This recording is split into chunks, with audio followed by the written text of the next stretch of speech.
The day my life changed, I thought I was just tired. That's the part that nobody tells you. It doesn't announce itself. There's no warning.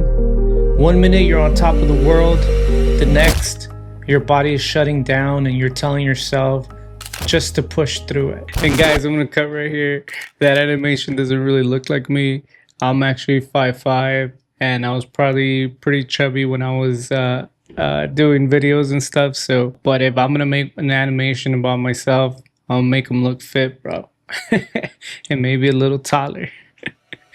All right, back to the program. Let me back up for a second, because to understand how I got here, you have to understand what I was carrying.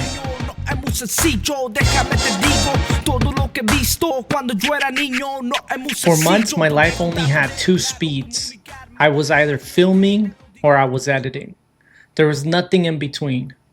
Just to give you some context, my day-to-day, I was doing post-production for a big creative agency with major brands, plus my own production and film company, mainly focusing on Christian artists and nonprofit organizations in DFW, New York, LA, and so many places in between. The first one, I had just finished the biggest live event of my career, a sold-out live recording for Miel San Marcos at Crypto Arena in downtown LA.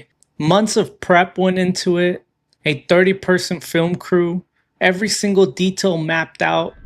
And if you knew where I came from, a young Hispanic male who grew up bouncing back and forth between Cypress Park, Lincoln Heights, and La Puente, California, then you would understand why that meant everything to me.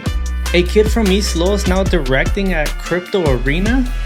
That was mind-blowing for me. The event was a success. But if you know video production, the second that the show ended, post-production started. And this is the part people never see. When I wasn't filming, I was sitting down, and I mean 20 plus hours a day, editing, color grading, revisions, meetings, last minute changes. I remember that I was fueling myself with energy drinks so I wouldn't have to stop to eat. That somehow, I even picked up a really bad habit of vaping.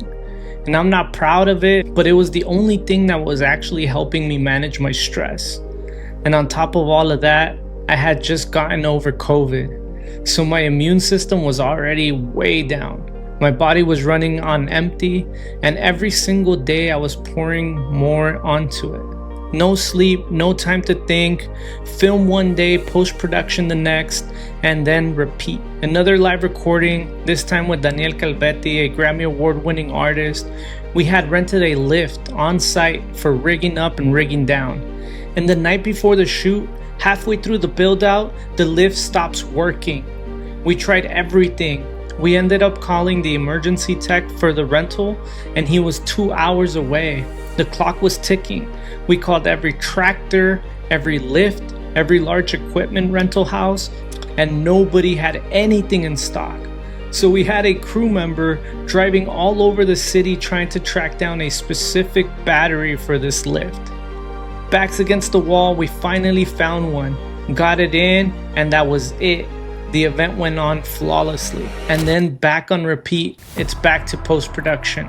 Back against the wall, deadlines stacking up, first draft going out, big clients and handful of churches, same cycle, sit down, don't get up, 20 plus hours straight. Then the phone rings. It's the record label for a music video I'm directing for Miel San Marcos in downtown Dallas. At an old warehouse, I dropped what I was doing and headed downtown. As I pull up to the location and I'm walking in, it hits me. I'm dizzy. I'm really dizzy. I can't walk. I'm losing my balance. And the words that are coming out of my mouth are not the words that I'm trying to say. And that's when it all comes back to what I was talking to you about in the start. I told myself it was nothing. After what I just put my body through, I'm probably just a little tired and need some sleep. It's probably me just getting over COVID. I had no idea what was actually starting. I had no idea that this was the beginning of a stroke.